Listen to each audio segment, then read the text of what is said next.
What a mess we as Gen X have made of things by letting apparently the generations on both sides of us, like, I guess, make all the decisions. We're not in public office hardly at all. We have, I mean, and yeah, I'm a poster child of it. I haven't voted since fucking 90.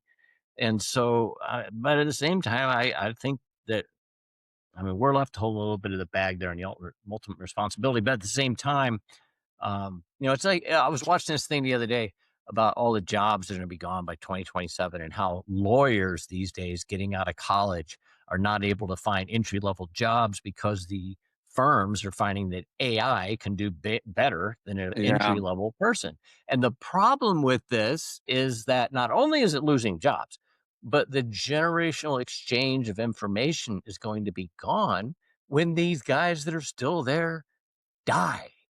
Yeah, When it's they in it, and we're not talking very long. I mean, if you're a white collar worker, like an old crusty guy, I bet even if you're our age, right? So say it's another 20 years. But what about the guys that are in their 20s and 30s that are supposed to be the ones that are replacing us or whoever they are? I mean, I'm not one of them, but it's in the lawyer field, but still, I'm sure this happens across the board. And it really made me start to think, we sit here and we say, oh my God, the immigrants are coming. They're taking our jobs. Shit. First off, if that guy walking across the border with bare feet, ragged clothes is more qualified for your job than you are, what's that say about you?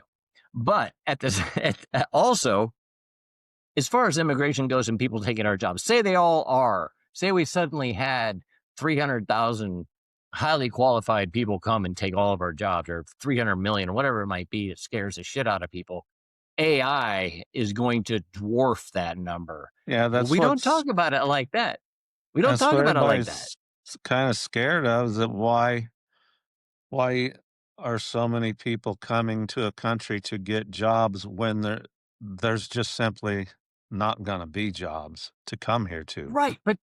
Right. But again, for the one guy that got pissed off at me for remotely talking favorable about poor people in South America by saying, I'm glad you moved out of the United States. First off, this is Yeah. how that goes. Okay. I'm a veteran of the United States. So F off. All right. I am fully USA in this. And yes, it is real. People are desperate in other places, but those people aren't taking your job. And if they are, Mr. Car Wash Man, Mr. I Cut Grass Man, Mr. I Pick Vegetables Man. And I'm not saying that all immigrants are just that level, but that's what you're saying. That's what you're probably saying, because any deadbeat out there that talks like that is just showing their own ignorance. I think that is such a effed up way that Americans look at this.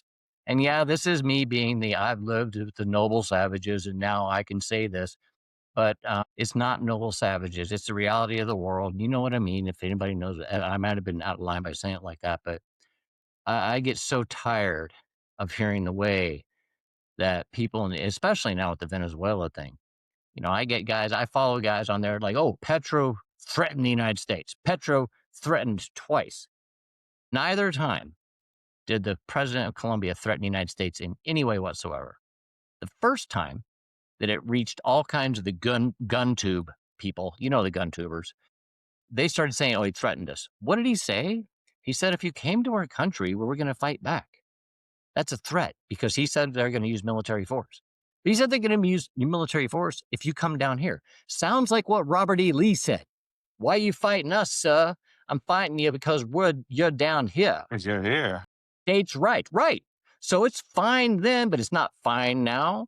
And that's exactly what he said. And the second time he said pretty much the same thing. If you come to our country, we're going to fight back. And so Oh, by saying we're going to fight back, we're threatening you. If any yeah. country in the world said that it was going to come to the United States and attack us or get off our coast and do anything, and we said, F you back, would that be wrong? No, any country in the world's going to say that. I don't care if I love my neighbor, but if he comes to my house, there's going to be a problem.